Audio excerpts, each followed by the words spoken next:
السلام علیکم ورحمۃ اللہ وبرکاتہ۔ الحمد للہ والصلاة والسلام علی رسول اللہ۔ اشہد ان لا الہ الا اللہ وحدہ لا شریک لہ واشہد ان محمدا عبدہ ورسولہ نبینا محمد وعلى آلہ وصحبہ اجمعین، آمین یا رب العالمین۔ جی، سب سے پہلے تو آپ سب کو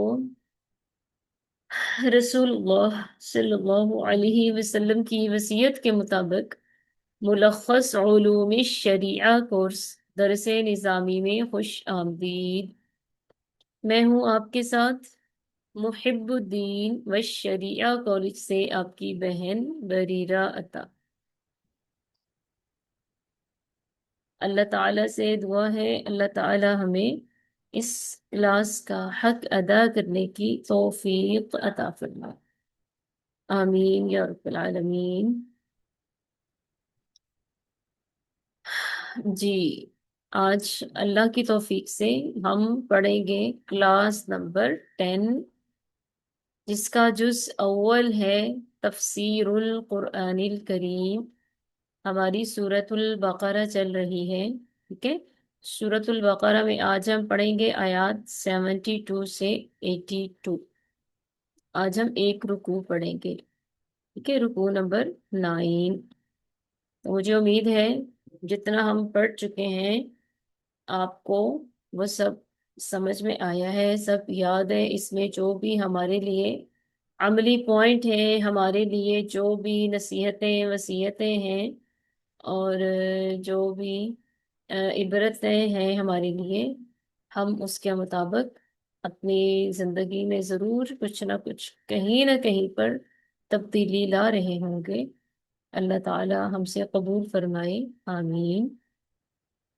آج ہم رکوع نمبر 9 پڑھیں گے، ایک آیت کی تلاوت کر لیتے ہیں۔ اعوذ باللہ من الشیطان الرجیم،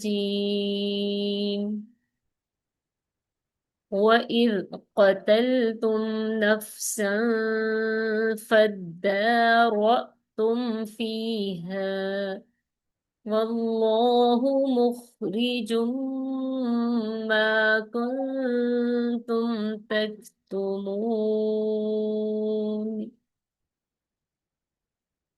جی، اس سے پہلے کہ ہم اس کی ٹرانسلیشن یا ایکسپلینیشن کریں، پہلے ہم دیکھ لیتے ہیں کہ اس رکوع کا کیا خلاصہ ہے، کیا بیان کیا گیا ہے اس میں۔ جیسے کہ پیچھے ہم نے پڑھا کہ گائے ذبح کرنے کا حکم تھا، تو اس میں بھی یہی ہے کہ گائے والے واقعے کا راز کھلا ہے اس میں، کہ بنی اسرائیل میں ایک شخص قتل ہو گیا تھا، لوگ قاتل کے بارے میں جھگڑ رہے تھے، تو اللہ تعالیٰ نے حکم دیا کہ ذبح کی گئی گائے کا ایک ٹکڑا مقتول کو مارا جائے۔ اللہ کے حکم سے مردہ زندہ ہو گیا اور اس نے قاتل کا نام بتا دیا۔ اللہ تعالیٰ کی قدرت کا اظہار اس واقعے سے ثابت ہوا کہ اللہ تعالیٰ مردوں کو زندہ کرنے پر قادر ہے، تو قیامت کے دن دوبارہ زندہ ہونا بھی اسی طرح ممکن ہے۔ پھر بنی اسرائیل کے سنگ دلی کے بارے میں بتایا گیا ہے کہ اتنی بڑی نشانی دیکھنے کے باوجود ان کے دل سخت ہو گئے، ان کے دل پتھروں سے بھی زیادہ سخت ہو گئے۔ بعض پتھروں سے پانی نکل پڑتا ہے اور بعض اللہ کے خوف سے گر پڑتے ہیں، لیکن ان کے دل نرم نہ ہوئے۔ یہودیوں کی تحریف دین کے بارے میں بتایا گیا ہے کہ وہ اللہ کا کلام سنتے اور جان بوجھ کر اس میں تبدیلی کرتے تھے۔ عام لوگ کتاب کو صحیح طرح نہیں جانتے تھے۔ بعض علماء دنیاوی فائدے کے لیے اپنی طرف سے باتیں لکھ کر اللہ کی طرف منسوب کر دیتے تھے۔ ایسے لوگوں کے لیے سخت وعید بیان کی گئی ہے۔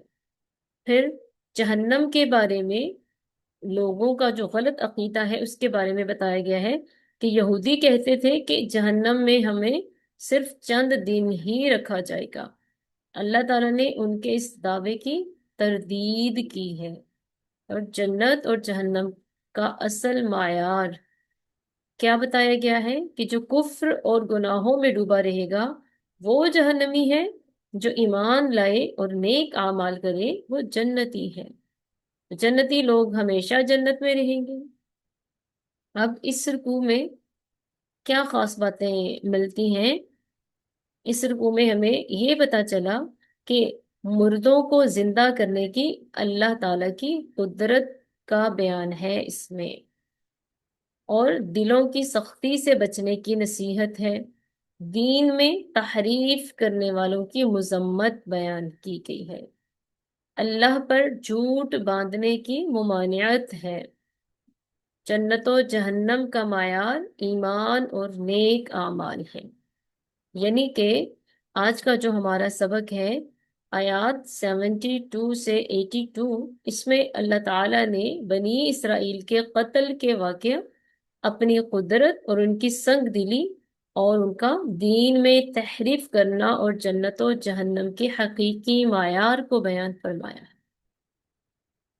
ٹھیک ہے، تو اسی کی روشنی میں ہم آج کا سبق پڑھتے ہیں۔ جی، ہم پہلے تھوڑا لفظی ترجمہ دیکھ لیتے ہیں۔ وَإِذْ، اور جب، تم نے قتل کیا، نفسن، ایک شخص کو، فَادَّارَأْتُمْ، پھر تم جھگڑا کرنے لگے، فیہا، اس کے بارے میں، واللہ، اور اللہ، مخرجن، ظاہر کرنے والا تھا، ما، جو، تم تھے، تکتمون، چھپاتے۔ فقلنا، پس ہم نے کہا، اضربوہ، تم مارو اسے، ببعضھا، اس کا ایک ٹکڑا، یعنی گائے کا ایک ٹکڑا، کذالک، اسی طرح، یحیی، زندہ کرے گا، اللہ الموتا، مردوں کو، ویریکم، اور وہ دکھاتا ہے تمہیں، آیاتہ، اپنی نشانیاں، لعلکم، تاکہ تم، تعقلون، عقل کرو، سمجھو۔ ثم، پھر، قست، سخت ہو گئے، ایک منٹ،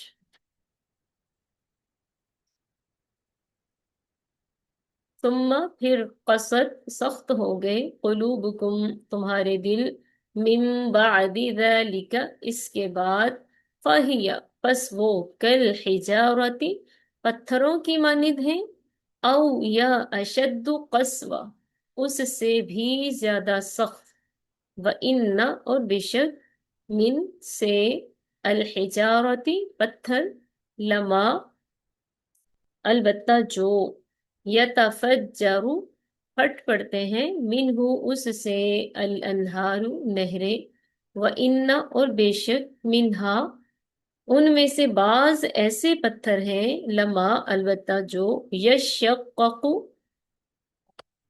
پھٹ پڑتے ہیں، ٹوٹ جاتے ہیں، فیخرج، پس نکلتا ہے، منہ، اس سے، الماء، پانی، وَإِنَّ، اور بے شک، منہا، ان میں سے بعض ایسے ہیں، لما، جو، البتہ، یہبط، گر پڑتے ہیں، من خشیت اللہ، اللہ کے خوف سے، من، سے، خشیتی، خوف، اللہ کا، وما، اور نہیں، اللہ بغافل، غافل، عما، اس سے جو، تعملون، تم کرتے ہو۔ افتطمعون، کیا پھر آپ حرص رکھتے ہیں، ان یؤمنوا، کہ وہ ایمان لے آئیں، لکم، آپ کے ساتھ، آپ کے لیے، وقد، اور البتہ، کان، ہے، فریق، ایک گروہ، منہم، ان میں سے، یسمعون، جو سنتے ہیں، کلام اللہ، اللہ کا کلام، ثم، پھر، یحرفونہ، وہ تحریف کرتے ہیں اس میں، من بعدی، بعد اس کے، ما، جو، عقلوہ، انہوں نے سمجھ لیا اس کو، وہم، اور وہ، یعلمون، جانتے ہیں۔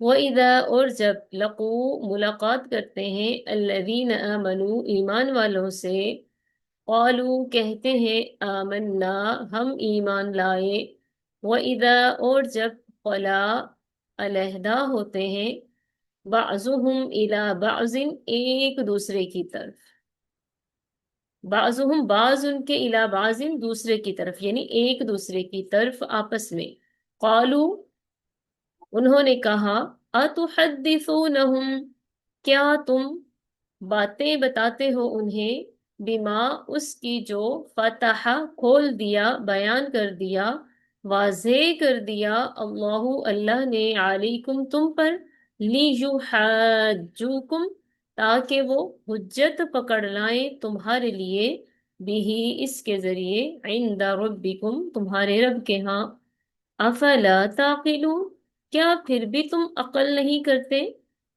اولا یعلمون کیا ولا یعلمون کیا وہ نہیں جانتے، ان اللہ بشک اللہ، یعلم جانتا ہے، ما جو، یسرون وہ چھپاتے ہیں، وما اور جو، یعلنون وہ ظاہر کرتے ہیں، یعلنون اعلان کرنے سے ہے، اور اعلان کرنا ظاہر کرنا ہوتا ہے، وَمِنْهُمْ اور ان میں سے کچھ لوگ، امیون ان پڑھ ہیں، لا یعلمون وہ نہیں جانتے، الکتابہ کتاب کو، الا مگر، امانیہ ان کی خواہشیں، ان کے منہ کی باتیں، وَإِنْ اور نہیں، ہم وہ، الا مگر، یظنون گمان کرتے ہیں، اٹکلیں کرتے ہیں۔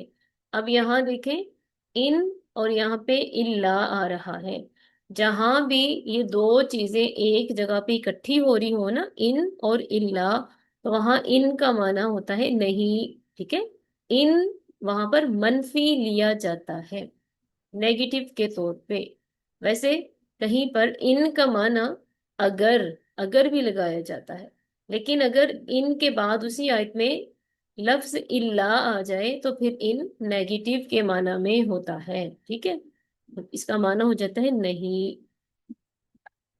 فویل پس ہلاکت ہے، تباہی ہے، بربادی ہے، اسی طرح ویل یہ جہنم کی ایک گھڑے کا نام بھی ہے، فویل پس ویل ہے، للذین ان لوگوں کے لیے، یکتبون جو لکھتے ہیں، الکتابہ کتاب کو، بایدیہم اپنے ہاتھوں سے، ثم پھر، یقولون وہ کہتے ہیں، ھذا یہ، من عند اللہ اللہ کی طرف سے ہے، لیشتروا تاکہ وہ حاصل کریں، بھی اس کے ذریعے، ثمنا قلیلا قیمت تھوڑی سی، فویل پس ویل ہے، لہم ان کے لیے، مما اس وجہ سے جو، کتبت لکھا، ایدیہم ان کے ہاتھوں نے، وویل اور ویل ہے، لہم ان کے لیے، مما اس وجہ سے جو، یکسبون وہ کماتے ہیں، وقالو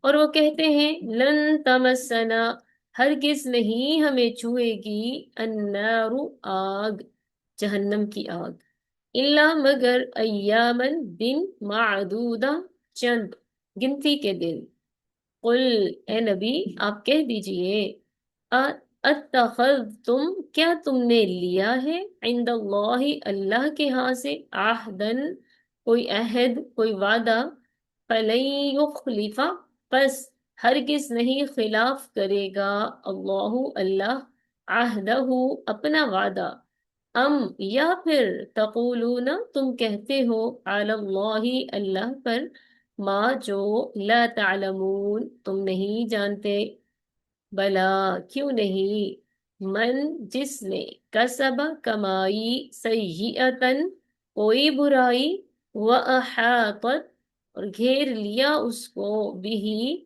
اس کے ذریعے، خطیئتہ اس کی برائیوں نے، فَأُولَئِكَ پس یہی لوگ، اصحاب النار آگ والے ہیں، ہم وہ، فیہا اس میں، خالدون ہمیشہ رہنے والے ہیں، والذین آمنوا اور جو ایمان لائے، وعاملوا الصالحات اور عمل کیے نیک، اولئک یہی لوگ، اصحاب الجنہ جنت والے ہیں، ہم وہ، فیہا اس میں، خالدون ہمیشہ رہنے والے ہیں۔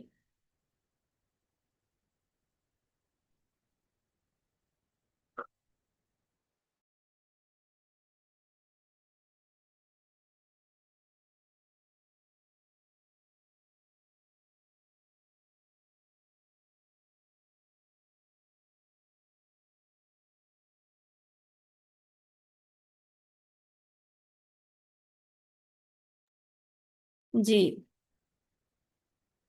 اب ہم تھوڑا اس کو ڈیٹیل میں دیکھ لیتے ہیں. اور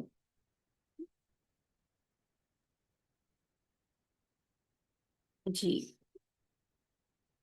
اچھا جی. وَإِذْ قَتَلْتُمْ نَفْسًا فَادَّارَأْتُمْ فِيهَا وَاللَّهُ مُخْرِجٌ مَا كُنْتُمْ تَكْتُمُونَ فَقُلْنَا اضْرِبُوهُ بِبَعْضِهَا كَذَلِكَ يُحْيِي اللَّهُ الْمَوْتَى وَيُرِيكُمْ آيَاتِهِ لَعَلَّكُمْ تَعْقِلُونَ. اب کیا مطلب ہے کہ جب انہوں نے گائے ذبح کر لی تھی نا، انہوں نے کہا کہ الآن جئت بالحق، اب تو صحیح بات لے کے آیا ہے. فذبحوها، پس انہوں نے ذبح کیا اس کو. وما كادوا يفعلون، جبکہ وہ ذبح کرنے والے نہیں تھے. لیکن جب ذبح کر دیا گیا تو وَإِذْ قَتَلْتُمْ نَفْسًا، تو پھر اللہ تعالیٰ کہہ رہے ہیں کہ اس وقت کو یاد کرو کہ جب تم نے ایک شخص کو قتل کیا، پھر اس کے بارے میں آپس میں جھگڑا کرنے لگے. اور اس گائے کو ذبح کرنے کا مقصد یہ تھا کہ اللہ تعالیٰ اس چیز کو ظاہر کرنا چاہتا تھا جو لوگ چھپا رہے تھے، ہے نا. جیسے میں نے آپ کو پچھلے سبق میں بتایا تھا کہ چچا کو اس کے بھتیجے نے جائیداد کی خاطر قتل کیا تھا، اور پھر اس کا الزام کسی اور پر لگا دیا. تو یوں لوگ آپس میں جھگڑا کرنے لگے کہ کس نے قتل کیا ہے. تو یہ چھپایا جا رہا تھا نا. تو اس لیے اللہ تعالیٰ کا مقصد جو چیز چھپائی جا رہی تھی اس کو ظاہر کرنا تھا. تو ان کو حکم دیا گیا کہ گائے کا نا کوئی ٹکڑا اس مردہ کو مارا جائے. تو جب اس مردہ کو گائے کا ایک ٹکڑا مارا گیا تو وہ زندہ ہو گیا، اور اس نے بتا دیا کہ مجھے میرے بھتیجے نے قتل کیا تھا، یہ بتا کے وہ پھر سے مر گیا. تو اس میں اللہ تعالیٰ کی قدرت کی ایک نشانی ہے سمجھنے والوں کے لیے کہ اللہ تعالیٰ اس بات پر قادر ہے کہ وہ مار دینے کے بعد دوبارہ سے زندہ کرے گا. یہ ان لوگوں کے لیے عبرت ہے، نصیحت ہے، جو یہ کہتے ہیں کہ قیامت نہیں آئے گی، یا پھر وہ یہ کہتے ہیں کہ جب انسان مر جائے گا، مٹی میں مٹی ہو جائے گا، اس کی ہڈیاں گل سڑ جائیں گی، تو کیسے اللہ تعالیٰ دوبارہ زندہ کرے گا. تو اللہ تعالیٰ کہتے ہیں کہ جس اللہ نے پہلی بار پیدا کیا ہے نا، اسے دوسری بار تو پیدا کرنا کچھ مشکل نہیں ہے، ہے نا. ہم انسان جو کہ کچھ بھی نہیں ہے، کوئی ہماری حقیقت نہیں ہے، جب ہم کوئی کام کرتے ہیں نا پہلی بار میں، ہمیں وہ بہت مشکل لگتا ہے، ہمیں لگتا ہے ہم کر نہیں پائیں گے. لیکن پھر جب ہم نے کرنا ہی ہوتا ہے تو ہم اس کو کر گزرتے ہیں، پھر ہمیں سمجھ آ جاتی ہے کیسے کرنا تھا، تو اگلی بار ہم بہت آسانی سے کر لیتے ہیں، ہے نا. تو وہ اللہ جس نے ہر چیز بنا ڈالی، وہ تو پھر اس کو پہلے بھی مشکل نہیں تھی، ہے نا. اس کو تو پہلی بار پیدا کرنے میں مشکل نہیں تھی، تو دوسری بار کیسے مشکل ہو سکتا ہے.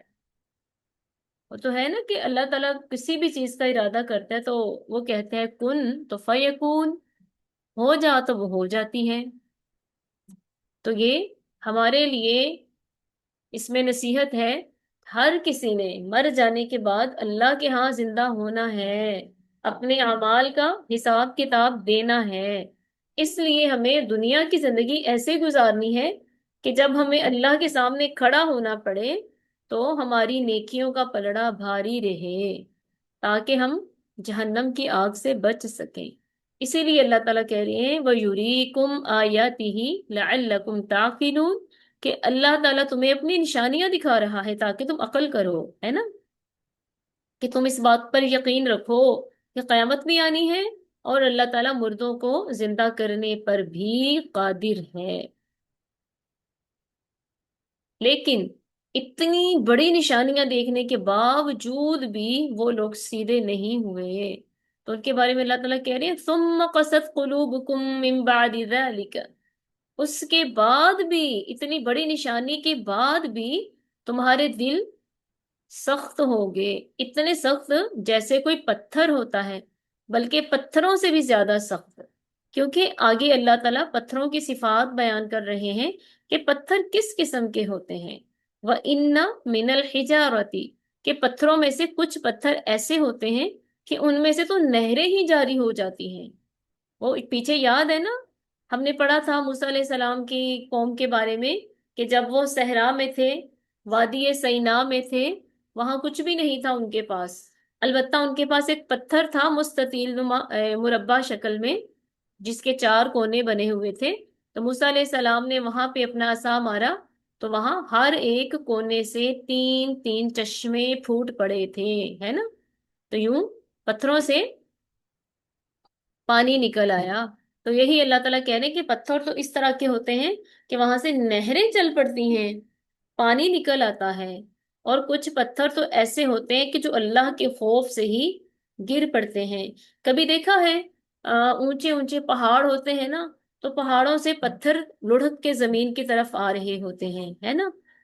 تو ان میں بھی اللہ کا خوف ہوتا ہے، اللہ کے خوف سے ہی وہ جھکتے رہتے ہیں، گر پڑتے ہیں اللہ کے خوف سے۔ تو انسان کس قدر ڈھیٹ ہے، کس قدر اللہ کا نافرمان ہے، کہ اس کے دل یہ پتھروں سے بھی زیادہ سخت ہوں گے، جبکہ دل تو پتھر کا نہیں ہوتا، وہ تو نرم سا گوشت کا ایک ٹکڑا ہے نا؟ تو یہ پھر پتھروں سے زیادہ ہونے، سخت ہونے کا کیا مطلب ہے؟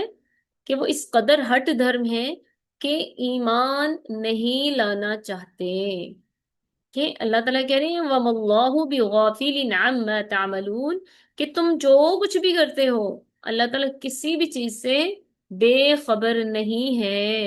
یعنی ہم جو بھی کریں، جہاں بھی چھپ کے کر لیں، پوری دنیا سے بھی چھپ جائیں نا، مگر ہم اللہ تعالیٰ سے نہیں چھپ سکتے۔ قیامت کے دن ہم میں سے کسی نے بھی نا کسی دوسرے بندے کو نہیں حساب دینا، حساب تو ہم سب نے اللہ تعالیٰ کو ہی دینا ہے۔ تو اس کو تو ہر چیز معلوم ہے، وہ تو دلوں کے راز تک جانتا، ہم جو سوچتے ہیں اللہ کو وہ بھی پتا ہے۔ اس لیے ہمیں چاہیے کہ ہم اپنے اعمال ویسے کر لیں جیسے اللہ تعالی ہم سے راضی ہو۔ اللہ تعالی ہمیں توفیق عطا فرمائے کہ ہم اللہ تعالی کے احکام کی بجا آوری کریں۔ احکام کی بجا آوری سے کیا مراد ہے؟ جس چیز کے کرنے کا حکم دیا ہے وہ ہم کریں، جس چیز سے اللہ نے روک دیا ہے اس سے ہم باز آ جائیں۔ پھر اللہ تعالیٰ کہہ رہے ہیں کہ یہ سب کچھ دیکھنے کے بعد، یہ سب کچھ سمجھ لینے کے بعد بھی اگر وہ نہیں مان رہے، تو اللہ تعالیٰ کہہ رہے ہیں اَفَتَطْمَعُونَ أَن يُؤْمِنُوا لَكُمْ، کہ جو یہ نبی علیہ السلام سے کہا جا رہا ہے کہ یہ جو لوگ ہیں بنی اسرائیل والے، ان کے پاس جو پیغمبر آیا تھا انہوں نے تو اس کو جھٹلایا، اتنی بڑی بڑی نشانیاں دیکھ کر بھی وہ نہیں مانے، تو پھر آپ کیوں اس بات کی حرص کرتے ہیں کہ وہ آپ پر ایمان لائیں؟ حالانکہ وَقَدْ كَانَ فَرِيقٌ مِّنْهُمْ يَسْمَعُونَ كَلَامَ اللَّهِ ثُمَّ يُحَرِّفُونَهُ مِنْ بَعْدِ مَا قَالُوهُ وَهُمْ يَعْلَمُونَ، یعنی ان میں سے ایک گروہ ایسا بھی ہے جو اللہ کے کلام کو سنتے ہیں پھر اس میں تحریف بھی کرتے ہیں، یعنی ان کو پتا ہے کہ صحیح بات کیا ہے، لیکن وہ لوگوں کو گمراہ کرتے ہیں۔ لوگوں کو گمراہ کرنے کے لیے یا ان کو خوش کرنے کے لیے، لوگ اگر کوئی مسئلہ ان کے پاس سے پوچھتے ہیں، یہودیوں سے، ان کے علماء سے پوچھتے ہیں، لیکن وہ چاہتے ہیں کہ جواب ہمیں ہماری مرضی کا ملے، تو یہ ان کو خوش کرنے کے لیے اور ان سے رقم بٹورنے کے لیے اللہ تعالیٰ کی کتاب میں تحریف کر دیتے ہیں۔ تحریف سے کیا مراد ہے؟ کہ اللہ تعالیٰ نے وہاں جو احکام وغیرہ بتائے ہیں، جو حدود وغیرہ بتائی ہیں، وہ ان کو ہی بدل دیتے ہیں۔ استغفر اللہ، لوگوں کے مطابق ان کو بدل کے بتا دیتے ہیں، لوگ خوش ہو جاتے ہیں، ان کو پیسے دے جاتے ہیں۔ اب اس طرح کی جو آیات ہے نا، اس طرح کی آیات سے کچھ لوگ یہ دلیل بنا دیتے ہیں کہ یہ جو علماء ہیں، قاری حضرات ہیں، یہ جو قرآن پڑھانے کے پیسے لیتے ہیں نا، یہ قرآن کی آیات کو بیچتے ہیں، اللہ تعالیٰ نے تو منع کیا۔ آپ دیکھیں یہ اس کا سیاق و سباق ہے کیا؟ یہ وہ لوگ ہیں جو لوگوں کو خوش کرنے کے لیے اپنے ہاتھوں سے اللہ کے کلام میں تحریف کر دیتے ہیں، رد و بدل کر دیتے ہیں۔ تحریف کا مطلب ہے رد و بدل کرنا، یہ جو اللہ نے لکھا تھا اس کو چینج کر کے جو لوگ چاہتے ہیں وہ لکھ دیا، اور لوگوں کو وہ تھما دیا، ان سے پیسے حاصل کر لی۔ جبکہ جو قرآن کو پڑھنے پڑھانے والے لوگ ہیں نا وہ ایسا نہیں کرتے. آپ اتنی دیر سے ہمارے پاس پڑھ رہے ہیں، کبھی آپ کو یہ چیز محسوس ہوئی ہے؟ خدا نہ خواستہ کہ ہم نے کچھ ایسا کیا. ہم سے لوگ اگر کوئی مسئلہ بھی پوچھتے ہیں نا تو الحمدللہ ہم ان کو قرآن و حدیث کے حوالے سے جواب دیتے ہیں کہ قرآن کی فلاں صورت میں فلاں آیت ہے، اس میں یہ کہا گیا ہے. اسی طرح حدیث ہے تو حدیث کی فلاں کتاب ہے اور اس کی فلاں حدیث ہے، اس میں یہ کہا گیا ہے. تو لوگ اپنی تحقیق کریں، ہمیں رد و بدل کی ضرورت نہیں ہے. رد و بدل کر کے ہم نے خود کہاں جانا ہے. باقی رہی بات کہ قرآن پڑھانے والے کی فیس کے حوالے سے، تو نبی علیہ السلام نے فرمایا ہے کہ اجرت کی سب سے زیادہ مستحق کتاب اللہ ہے، اللہ کی کتاب ہے. آپ نے دیکھا ہم اپنے بچوں کو بڑے بڑے سکولز میں پڑھاتے ہیں، ہے نا؟ سکول لیول پہ ہی بچوں کی اتنی اتنی فیسز ہوتی ہیں. پھر ان کے رکشوں کے کرائے ہوتے ہیں، گاڑیوں کے کرائے رینٹ ہوتے ہیں سکول آنے جانے کے. اسی طرح ہزاروں ان سکولوں میں جہاں فیس ہی اتنی زیادہ ہوتی ہے، پھر وہاں پہ کوئی فنکشنز وغیرہ ہوتے ہیں، ان میں بھی بہت سے اخراجات ہوتے ہیں. وہ والدین خوشی خوشی ادا کرتے ہیں، ہے نا؟ پھر بچیاں یونیورسٹیز میں جاتی ہیں، بڑی بڑے اعلیٰ تعلیم حاصل کرتی ہیں، تو وہاں تو لاکھوں لگتے ہیں، لاکھوں لگتے ہیں. جیسے میں نے ایم فل کیا تو مجھے پتا ہے وہاں میرا کتنا پیسہ لگا، پھر میں نے لگایا ہے نا. اور اگر میں کوئی قرآن کلاس پڑھتی ہوں نا تو الحمدللہ میں وہاں بھی بھاری فیس ادا کرتی ہوں. الحمدللہ واقعی میں آپ کو بالکل سچ بتا رہی ہوں، میں بھی وہاں ایک بھاری فیس ادا کرتی ہوں، اس لیے کہ یہ تو قرآن کی بات ہے. یہ ادا کریں گے تو یہ فیس بھی ہمارے لیے اجر کا باعث ہے. جو سکولوں کی فیس ہے نا اس پہ ہمیں کوئی ثواب نہیں ملتا، البتہ جو دین کے لیے ہم فیس ادا کریں گے اس میں تو اجر ہوتا ہے. اور ایک یہ بھی بات دھیان میں رکھیں کہ قرآن پڑھانے والے نا یہ قرآن کے الفاظ پڑھانے کے پیسے نہیں لیتے. کس بات کی فیس ہوتی ہے؟ اب دیکھیں جیسے میں آپ کو پڑھاتی ہوں نا، یہ میں نے آپ کو ایک رکوع پڑھایا، کتنی ہی آیات ہیں، لیکن اس کے لیے مجھے کتنا مطالعہ کرنا پڑتا ہے، مجھے کتنی تفسیریں اپنے سامنے کھولنی پڑتی ہیں، ہے نا؟ کلاس تو نام میں 1 گھنٹے کا، لیکن 5 گھنٹے میرے اس کلاس کی تیاری میں لگتے ہیں. میں یہ فائل تیار کرتی ہوں تو آپ یقین کریں کتنا ٹائم مجھے اس فائل میں لگتا ہے. اب یہ پیج میں نے یہاں پہ لگایا ہوا ہے نا، کبھی کبھی ایسا ہوتا ہے کہ صرف 2 لائنیں ایک پیج کی رہ جاتی ہیں، باقی اگلی 3 لائنیں اگلے پیج میں ہوتی ہیں. پھر میں ان کو یہاں پہ سیٹ کرتی ہوں اور آپ کو فیل بھی نہیں ہوتا.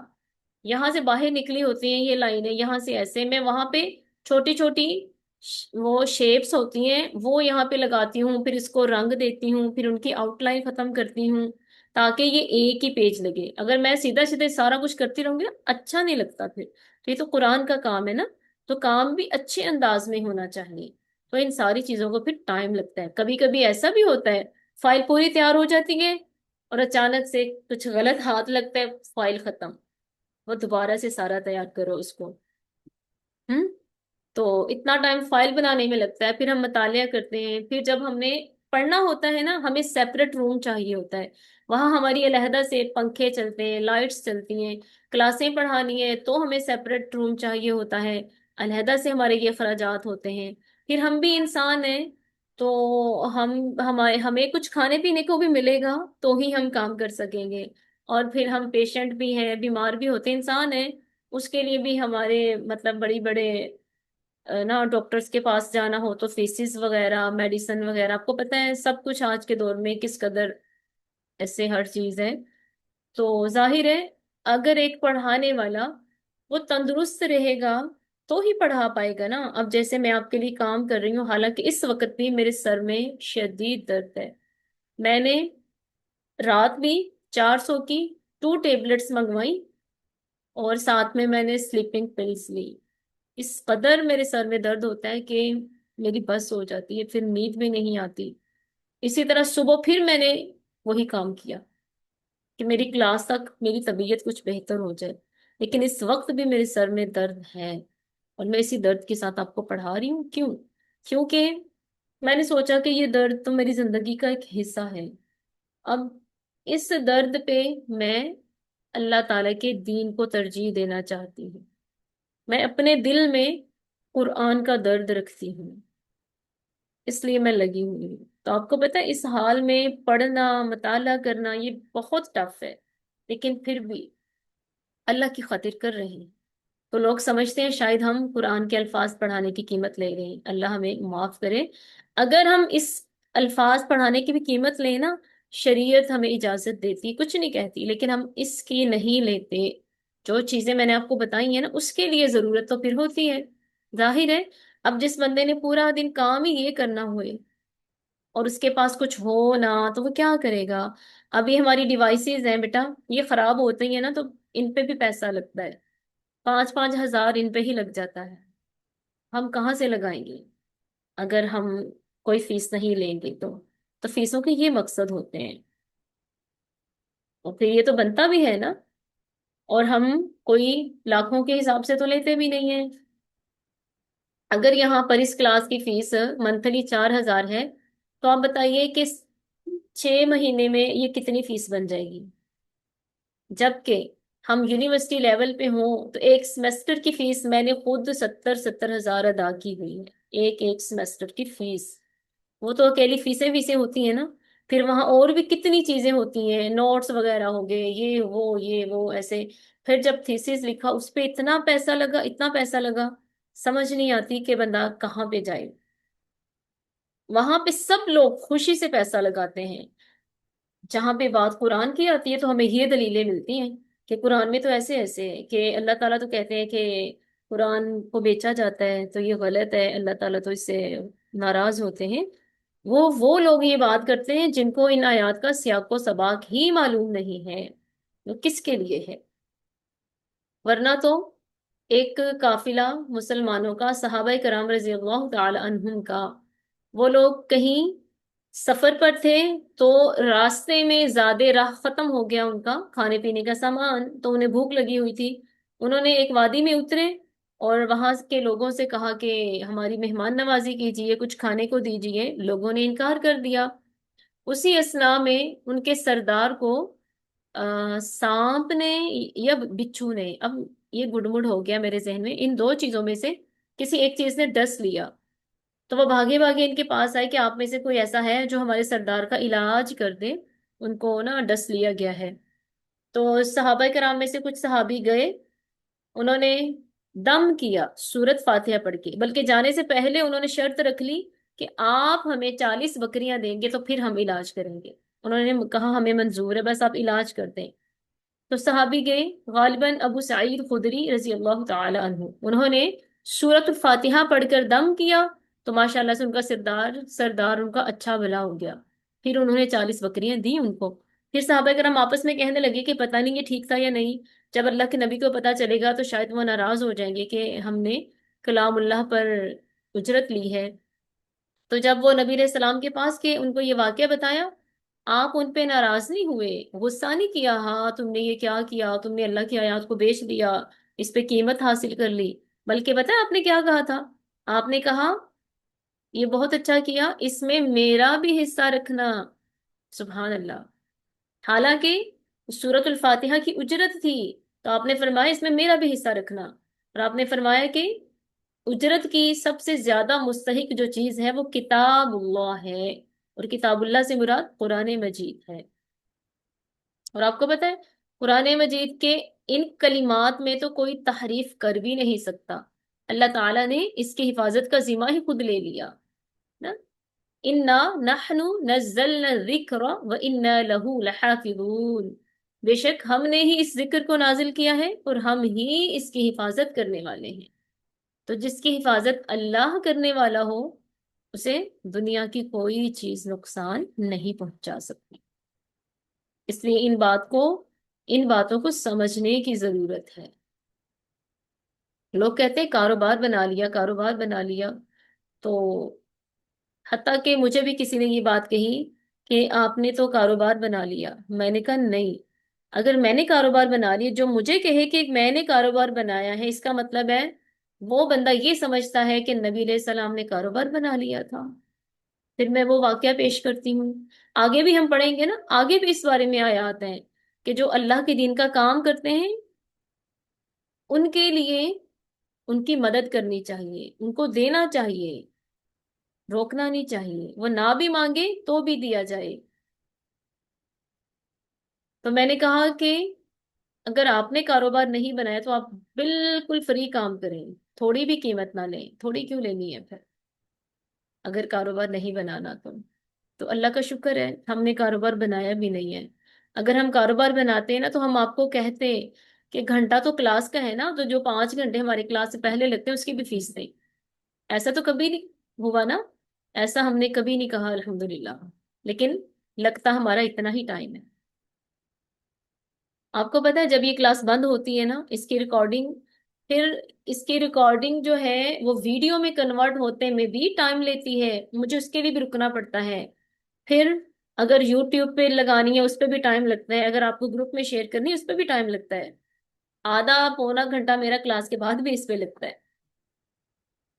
یہ ساری باتیں کرنے کا مقصد صرف اتنا ہے کہ جو لوگ یہ سمجھتے ہیں نا کہ یہ جو قرآن والے ہیں انہوں نے قرآن کو کاروبار بنا لیا ہے، یہ فیسیں لیتے ہیں، ان کو فیس نہیں لینی چاہیے.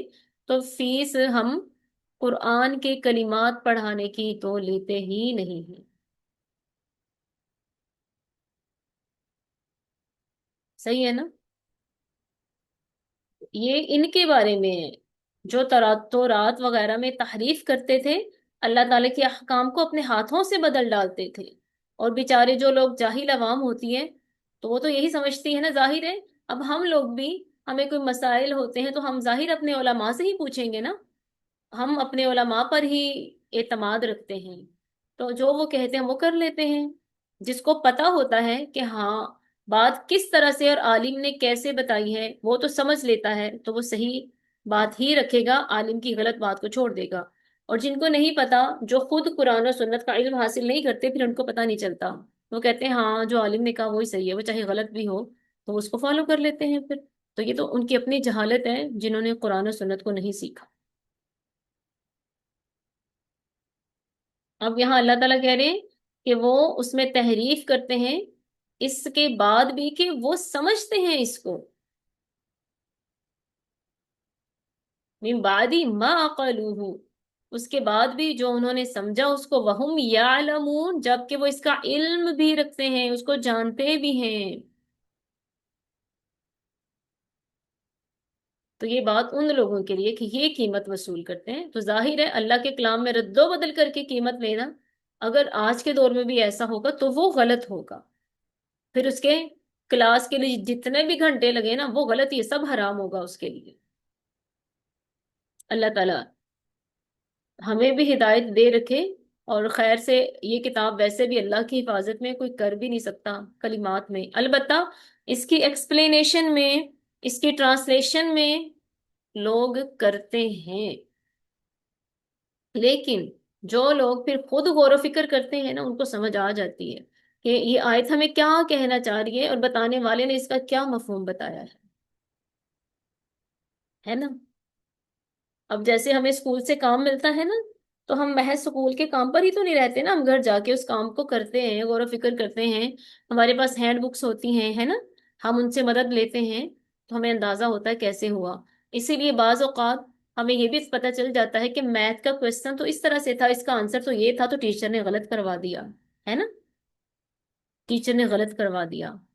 جب ٹیچر نے غلط کروایا تھا تب تو ہمیں پتا نہیں چلا تھا، لیکن گھر آ کے جب ہم نے ہوم ورک کیا، اس کا آنسر چیک کیا، تب پتا چلا کہ غلط تھا، ٹیچر کی غلطی تھی. لیکن جب ہم قرآن و سنت سیکھتے ہیں بعد میں اس پہ کوئی غور و فکر ہی نہیں کرتے، ہمیں کیا پتا چلے گا ہمیں غلط بتایا جا رہا ہے یہ صحیح بتایا جا رہا ہے نا. تو اللہ تعالیٰ نے تو بار بار کہا ہے کہ آپ کو غور کرنا چاہیے، آپ غور کریں قرآن و سنت پر.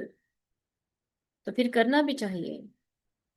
بات اسی پہ ہی لمبی ہو گئی، لیکن اس بات کو میں کرنا ضروری بھی سمجھتی تھی. میں نے الحمدللہ ثم الحمدللہ جو بچے فیس افورڈ نہیں کر سکتے تھے، اللہ جانتا ہے میں نے ان کو پورا پورا سال بھی فری پڑھایا. بہت اچھے انداز میں نے ان کو تجوید سکھائی، مکمل فری پورا سال. وہ بچی بھی شوق رکھتی تھی سمجھنے کا، پڑھنے کا.